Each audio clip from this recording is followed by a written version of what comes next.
Dynamic ہو, اس کو یو ایس کی ڈائنامکس کا پتہ ہو, اور شاید وہ زیادہ بہتر طریقے سے کنٹریبیوٹ کر سکے. ضروری نہیں ہے کہ کیونکہ ہمارے ہاں فارن آفس سے ہی بدقسمتی کے ساتھ پوسٹنگ میں وہ میرٹ تو دیکھا نہیں جاتا کہ آیا وہ بندہ اس جگہ کے لیے مناسب ہے کہ نہیں. اب میں ذاتی طور پہ سمجھتا ہوں کہ ہمارے لیے 2-3 مشنز are very بلکہ 4-5 missions are very important in the next 5 to 10 years. Beijing تو obviously ہے ہی ہے, لیکن واشنگٹن ڈی سی, لنڈن, ریاض, تہران اور UAE یہ ایسے ممالک ہیں اور پھر obviously نیو دہلی, یہ وہ ممالک ہیں جن کے ساتھ ہم نے اگلے, اور پھر ماسکو بھی امپورٹنٹ ہے. یس, تو ہم نے ان ممالک کے ساتھ جو ہے کون سے ہم نے کس قسم کے لوگ بھجوانے, یہ بڑے امپورٹنٹ ایشوز ہیں اگلے آنے والے سالوں میں. میری حکومت سے یہی درخواست ہے, کیونکہ میں نے سنا ہے کہ شاید جو اس وقت ہمارے سفیر ہیں واشنگٹن ڈی سی میں, ان کے 3 سال پورے ہو گئے ہیں اور ان کو تبدیل کرنے کی باتیں ہو رہی ہیں. تو میری خواہش اور گزارش یہی ہے کہ صحیح لوگ بھجوائیں جو چیزوں کو آرٹیکولیٹ کر سکیں, وہاں پہ انٹریکٹ کر سکیں, وہاں پہ میڈیا پہ جا سکیں. کتنے سفیر آپ کو ملتے ہیں جو کہ CNN میں یا BBC پہ جا کے پاکستان کا مقدمہ پیش کرتے ہیں, کتنے لوگ آپ دیکھتے ہیں سمی ابراہیم صاحب, کتنے ہمارے سفراء. میں کسی پہ ذاتی طور پہ آئی ایم ناٹ کاسٹنگ اسپرشن, میں جنرل بات کر رہا ہوں. تو ہمارے جو ہے پورا نظام جو ہے, سسٹم جو ہے وہ ریفارمیشن مانگتا ہے, اور میرٹ پہ اگر آپ پوسٹنگز کریں گے تو میں آپ کو یقین دلاتا ہوں کہ بڑے اچھے نتائج نکلیں گے. لیکن یہ ہوگا میرا نہیں خیال, کیونکہ ہمارے ہاں ایک سائیکو فینسی کا کلچر ہے. ہمارے ہاں جو لوگ بس ہیں ایک دوسرے کے, اگر you scratch mine I scratch yours, تو اسی وجہ سے وہ ریزلٹس ہمیں ڈیلیور ہم نہیں دیکھ پاتے کہ ملیں ہمیں. یہ بات آپ صحیح کہہ رہے ہیں کہ اگر کوئی آدمی ایسا مل جاتا ہے جو CNN پہ یا BBC پہ آ کے مقدمہ لڑ سکتا ہے, تو اس کے اپنے مفادات اتنے ہیں کہ وہ پاکستان کے مفادات کو پیچھے ڈالتا ہے اور پھر اپنا ہی مقدمہ لڑتا رہتا ہے. جیسے اب نام نہیں لیتا, بہت سارے لوگ جو کوششیں کرتے رہے. انور عباس, آپ نے ابھی باسط صاحب کی بات سنی, یہ ابھی واشنگٹن ڈی سی میں امبیسڈر کے بھیجنے کی بات ہے, ابھی ظاہر ہے ان کا ٹینیور پورا ہو رہا ہے. کوئی ہے ایسا ادراک, کوئی ہے ایسی سوچ کہ کوئی ایسا بندہ بھیجا جائے جو پاکستان کے مفادات کا خیال رکھ سکے؟ اس پروسیس کو کوئی ری ویمپ کرنے کی بات ہو رہی ہے فارن آفس میں؟ سمی صاحب, فارن آفس کی یہ صورتحال ہے کہ ترجمان جو ہیں وہ بھی جا رہے ہیں, ابھی 6 ماہ 8 ماہ ان کے مزید باقی ہیں, اور ابھی تک اس پہ بھی کنسلٹیشن کا سلسلہ شروع نہیں کیا گیا کہ نیکسٹ بندہ کون لانا ہے. ہمارا فارن آفس انتظار کرتا ہے دی 11th آور, وہ تھرو بک یا جو بائی ہک اینڈ کروک وہ کسی ایک بندے کو فائنل کر کے وہاں پہ بھیج دیتے ہیں. کوئی تھنکنگ, کوئی اس طرح کا پروسیجر اس وقت فارن آفس میں موجود نہیں ہے. جو لاسٹ ہمارے امبیسڈر تھے امریکہ میں, پولیٹیکل اپوائنٹمنٹ تھی, اور ان کی اپوائنٹمنٹ کی وجہ بھی کچھ اور تھی. ابھی جو امبیسڈر ہیں یہ بھی ہیں, اور اس کے بعد جو آئیں گے اس کے حوالے سے کوئی باقاعدہ ریسرچ ورک نہیں. قاضی احمد خلیل اللہ صاحب کا ترجمان تھے, ان کو ماسکو بھیجا گیا. کہنا نہیں چاہیے لیکن وہ تو بریفنگ میں بھی ان سے سوال کیا جاتا تھا تو وہ پہلے پسینہ صاف کرنا شروع ہو جاتے تھے. وہ تو باسط صاحب بڑی, انور عباس تو بڑی عجیب صورتحال بتا رہے ہیں. اب یہ آپ کا اپنا محکمہ ہے, مجھے لگتا ہے کہ you will try to defend it. نہیں, I do try to defend, but میں فارن آفس سے زیادہ ایک پاکستانی ہوں پہلے. دیکھیے میں کوئی یہ, لیکن جہاں پہ جائز کرٹیسزم ہوگا تو میں کروں گا. اب آپ دیکھیں نا, UAE جیسا ملک ہے, ہمارے سفیر وہاں پہ آئے اور کتنا مشکل وقت تھا, اور آپ نے تقریباً کچھ 4 سے 6 ماہ لگا دی اپنا نئے سفیر بھجوانے میں وہاں پہ, اور پوسٹ وہ ویکنٹ رہی. جب آپ ڈیسیشن میکنگ میں اتنے ٹائم لیں گے, سفراء کو وقت پہ آپ پوسٹ بھی نہیں کر سکتے, تو پھر کیا ہم توقع رکھیں کہ باقی جو سنگین معاملات ہیں فورن پالیسی کو, ان کو آپ ہینڈل کریں گے؟ اور پھر جس قسم کی ہم انکنسسٹنٹ اسٹیٹمنٹس ایشو کرتے ہیں جن کا کوئی نہ سر ہے نہ کوئی پیر ہے, تو پھر دنیا بھی آپ کی کریڈیبلٹی, جس طرح مثال کے طور پر اکثر لوگ مجھے کرٹیسائز کرتے ہیں, کیونکہ میں نے جب ہمارے وزیر اعظم عمران خان نے کہا کہ جی مودی صاحب 1 اسٹیپ لیں, ہم 2 اسٹیپ لیں گے, مودی صاحب کا الیکشن کشمیر کے لیے بڑا اچھا ہوگا, تو میں نے, اور وار از ناٹ این آپشن, میں نے ان تینوں اسٹیٹمنٹس کو کرٹیسائز کیا. میں نے کہا یہ ومزیکل ہیں, ان کو پتہ ہونا چاہیے ہمارے وزیر اعظم کو کہ پرائم منسٹر مودی کہاں سے آ رہے ہیں, ان کا ورلڈ ویو کیا ہے. اور پھر جب اللہ بھلا کرے 5 اگست 2019 کا ہو گیا واقعہ, تو پھر ہم نے, ہمارے پرائم منسٹر نے ایک دم کہنا شروع کر دیا کہ وہ پرائم منسٹر مودی فاشسٹ ہیں, نازی ہیں. میں نے اس کو بھی کرٹیسائز کیا کہ یہ بھی ہمارے وزیر اعظم کو یہ لینگویج نہیں استعمال کرنی چاہیے. آپ یہ کام مجھے دے دیں، سمیع ابراہیم کو دے دیں، ہم کر لیں گے، لیکن وزیر اعظم کا اپنا ایک اسٹیچر ہوتا ہے، وزیر اعظم اپنے حساب سے چیزوں کو ڈیل کرتے ہیں، لیکن یہ اس قسم کی جو انکنسسٹنسیز ہیں، پھر ہمارے فارن منسٹر کی آپ اسٹیٹمنٹ دیکھیے کہ جی اگر وہ IC ہمیں سپورٹ نہیں کرتا ہم نیا بلاک بنا دیں گے، یہ اب کرنے کی باتیں ہیں۔ مطلب مجھے نہیں سمجھ آتی کہ کس طرح ہم یہ اسٹیٹمنٹس جو ہماری غیر ذمہ دارانہ قسم کی ایک پبلک ڈپلومیسی ہے، میں اس سے بالکل آبویسلی مطمئن نہیں ہوں، اور میں امید کرتا ہوں کہ ہم اپنی غلطیوں سے سیکھیں، اور اگر سیکھنے کا کچھ رجحان ہے تو بہت اچھا ہے۔ آپ کو لگتا ہے کہ ہم سیکھ رہے ہیں؟ اس وقت جو ہماری بالکل مڈل ایسٹ ہم پہ بند ہو چکا ہے، کویت کے جو فارمل بزنس ویزاز تھے وہ کئی سالوں سے بند ہیں، UAE نے تو پچھلا سال ہو گیا، اب انہوں نے بھی ہر طرح کے ویزے بند کیے ہوئے ہیں، سعودی عرب سے ہم گڑا رہے ہیں، بار بار معافیاں مانگ رہے ہیں، لیٹر بھیج رہے ہیں، وہ ہماری بات ہی نہیں سن رہے، تو یہ کہیں پر آپ کو نظر آ رہا ہے کوئی لرننگ؟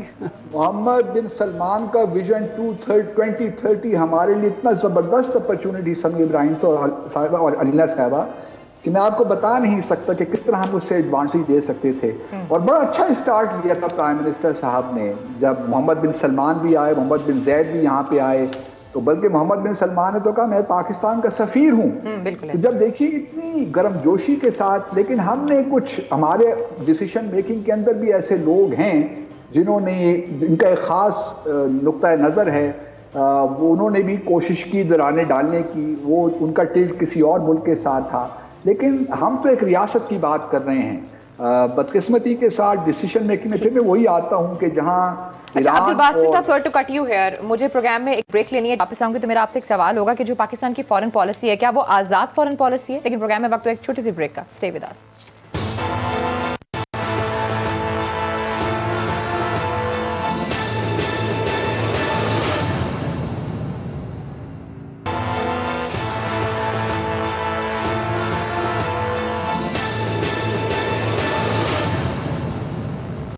ویلکم بیک ناظرین، پھر آپ کو خوش آمدید کہتے ہیں، اور بریک پہ جانے سے پہلے باسط صاحب اپنی بات کمپلیٹ کر رہے تھے، اور میں نے ایک سوال کیا تھا، ایک پرسیپشن ہے باسط صاحب، وہ یہ ہے کہ پاکستان کی جو فارن پالیسی ہے وہ آزاد نہیں ہے، آپ کی اس پہ کیا ٹیک ہے؟ اور اپنی بات بھی کمپلیٹ کر لیجیے گا۔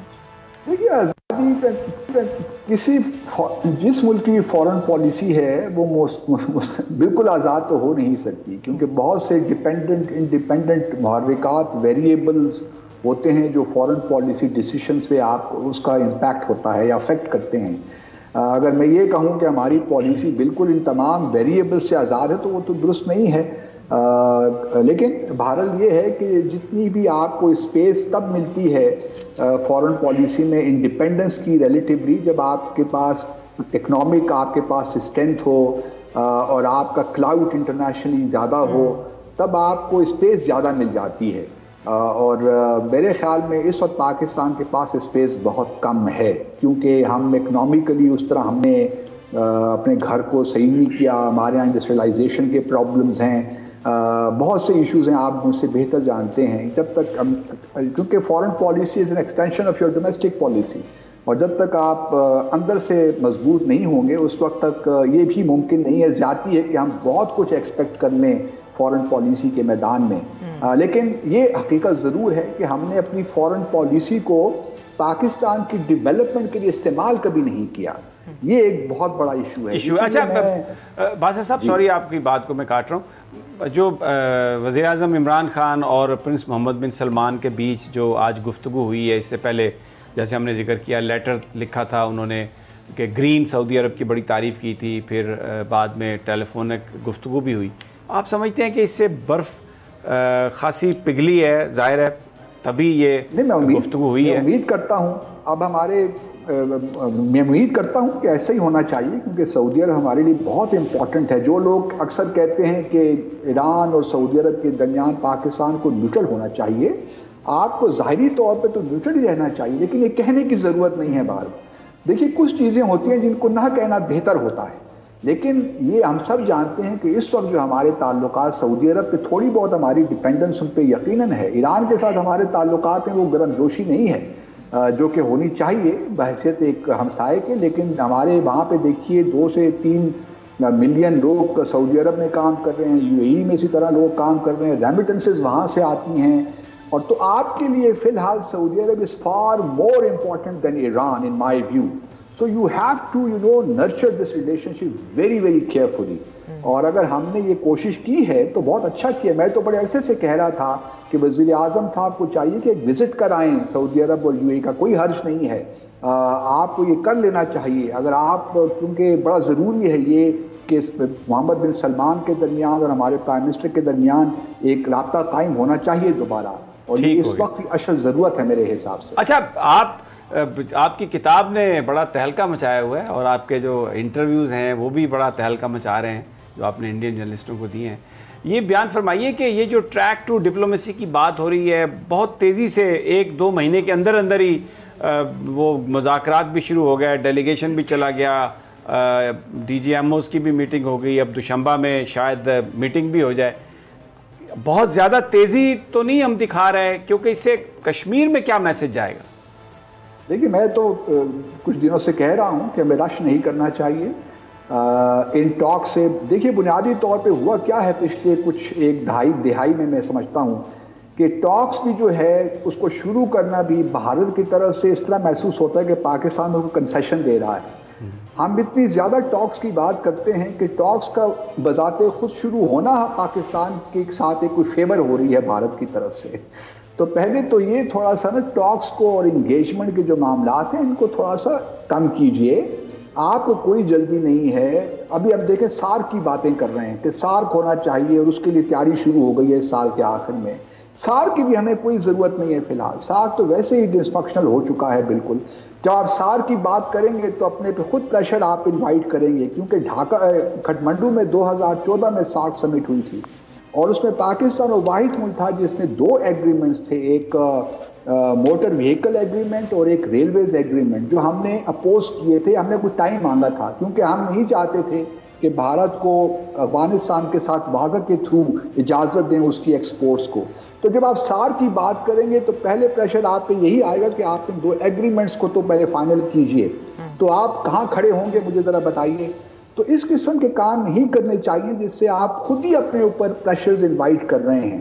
ابھی کوئی جلدی نہیں ہے. آپ کو بھارت سے کچھ بھی نہیں ملنا, میں آپ کو یقین دلاتا ہوں. کشمیر پہ آپ کو کچھ نہیں ملنا, اور جب تک کشمیر کا تنازع حل نہیں ہوتا اس وقت تک بھارت کے ساتھ آپ کے تعلقات ٹھیک ہو ہی نہیں سکتے. آپ کو اس وقت دو چیزوں کے درمیان ڈیسائیڈ کرنا ہے کہ آپ نے وہی CBM بیسڈ اپروچ رکھنی ہے یا آپ نے اپ فرنٹ آپ کشمیر پہ بات کرنی ہے. میں اگر ہوں اس وقت ڈیسیشن میکنگ میں تو آئی ول انسسٹ آن دا لیٹر اپروچ, کہ ہمیں اپ فرنٹ اب کشمیر پہ بات کرنی ہے. بھارت کو حریت کی لیڈرشپ کو رہا کرنا ہے, بھارت کو ڈی ملٹرائز کرنا ہے اس سارے ریجن کو, بھارت کو جو ڈریکونین بلیک لاز ہیں ان کو وہاں سے نکالنا ہے. یہ باتیں کرنے کی ہیں. اب وہ باتیں نہیں رہی, یہ تو ہم پہلے بھی دیکھ چکے. اسٹیل میں آتے تھے, امپاس ہوتے تھے, پھر ہم 2 سال اس پہ گزارتے ہیں, پھر وہ ایک پہلے کمپوزٹ ڈائیلاگ تھا, پھر اوفا جوائنٹ اسٹیٹمنٹ میں ہم نے گھپلے کیے, کشمیر نکال دیا, وہاں پہ ہم نے ایک نیا فریم ورک بنایا, پھر اسلام آباد میں وہ سشما سوراج صاحب آئیں, ایک نیا فریم ورک بنا, اس سے کیا نکلا؟ یہ ساری چیزیں وقت ضائع کرنے کی بات ہیں.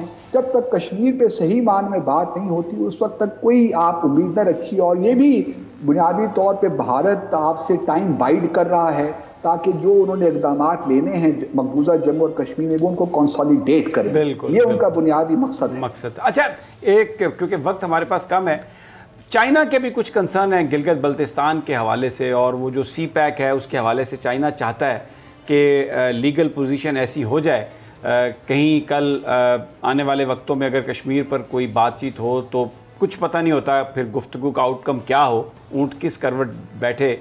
تو جو چائنا کی جو انویسٹمنٹ ہے CPEC کے حوالے سے وہ چاہ رہے ہیں کہ وہ بالکل سٹریٹ رہے. آپ کا کیا اس حوالے سے ٹیک ہے؟ میرا اس حوالے سے بالکل مختلف زاویہ نظر ہے. میں سمجھتا ہوں کہ یہاں پہ کچھ لوگ چائنا کا نام لے کر یہ کام کرنا چاہتے ہیں تاکہ بھارت میں جو کی چیزیں ہیں ان کو وہ جسٹیفائی کر سکیں. کوئی بھی ضرورت اس وقت نہیں ہے. دیکھیے, پروویژنل اسٹیٹس دینے سے کوئی گلگت بلتستان اور کشمیر کا مسئلہ حل تو نہیں ہو جائے گا. یہ بالکل میں سمجھتا ہوں کہ بےمانی سی بات ہے. یہ لوگ چاہتے ہیں کہ آپ یہ کام کیجئے. چائنا کا کوئی پریشر جہاں تک میری انڈرسٹینڈنگ ہے یا اسیسمنٹ ہے ہو ہی نہیں سکتا. چائنا کے اپنے ایشوز ہیں لداخ میں بھارت کے ساتھ, وہ لداخ کو تبت کا حصہ سمجھتا ہے. چائنا کے تو اس وقت انٹرسٹ میں ہے ہی نہیں کہ آپ کی جو اسٹیٹس کو ہے اس وقت اس کو کسی قسم کا تبدیل کریں اپنے حوالے سے. یہ سارا ان لوگوں کی کارستانیاں ہیں جو چاہتے ہیں کہ بس یہ اسٹیٹس کو بیس سلوشن ایک مل جائے, ہم یہاں پہ رہیں وہ وہاں پہ رہیں اور بس معاملات اس طرح چلتے رہیں. میں نہیں سمجھتا کہ چائنا کی طرف سے کوئی پریشر ہے, کیونکہ اگر آپ گلگت بلتستان کو پروویژنل بھی بنا دیتے ہیں پروونس, اس سے کوئی ڈسپیوٹ تو ختم نہیں ہو جائے گا, کیونکہ ہم نے ابھی جو نقشہ 4 اگست پچھلے سال نیا پولیٹیکل میپ ایشو کیا تھا, آفٹر آل گلگت بلتستان کو بھی اسی کا ڈسپیوٹڈ ٹیریٹری دکھائی تھی نا, تو اس سے کوئی مسئلہ حل تو نہیں ہو جائے گا کہ کشمیر گلگت بلتستان کا مسئلہ حل ہو جائے گا اور چائنا بہت خوش ہو جائے گا. یہ ساری جو کاروائیاں ہیں یہ وہ لوگ کرتے ہیں جو چاہتے ہیں کہ کشمیر کا جو معاملہ ہے مزید بگڑے اور پاکستان بھی وہی لائن لے جو بھارت لے رہا. ٹھیک ہو گیا. اچھا انور عباس, آپ اس حوالے سے آپ نے کیا دیکھا, کیا پاکستان کی فارن آفس کی کیا رائے ہے گلگت بلتستان کے حوالے سے؟ فارن آفس ابھی بھی گلگت بلتستان کو ایک متنازع علاقے تصور کرتا ہے اور پارٹ آف کشمیر کے طور پہ ایز اے ہول لیتا ہے, کیونکہ وجہ یہ کہ جب بھی وہ گلگت بلتستان کو چھیڑیں گے پاکستان کا انٹرنیشنل سٹینس کشمیر پہ وہ اس سے افیکٹ ہوگا. جب بھی متنازع علاقوں میں اگر پلیبیسائڈ کا حق دیا جاتا ہے اور ووٹنگ ہوتی ہے تو اس میں گلگت بلتستان کی ایک اپنی ویلیو ہے, اس کی ایک اپنی پاپولیشن اور ان کا ایک اپنا رول ہے.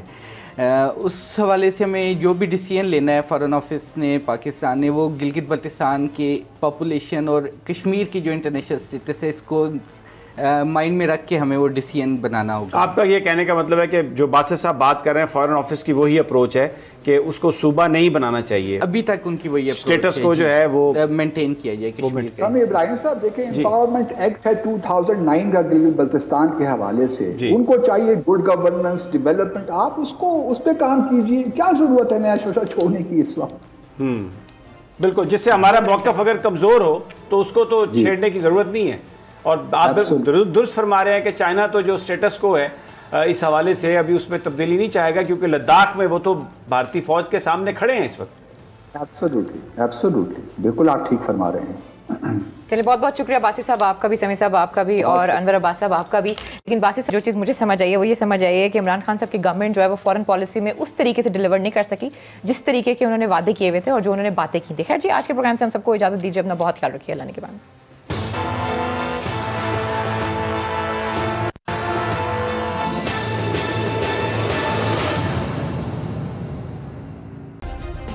سبسکرائب کریں اور بیل دبائیں تاکہ کوئی خبر رہ نہ جائے.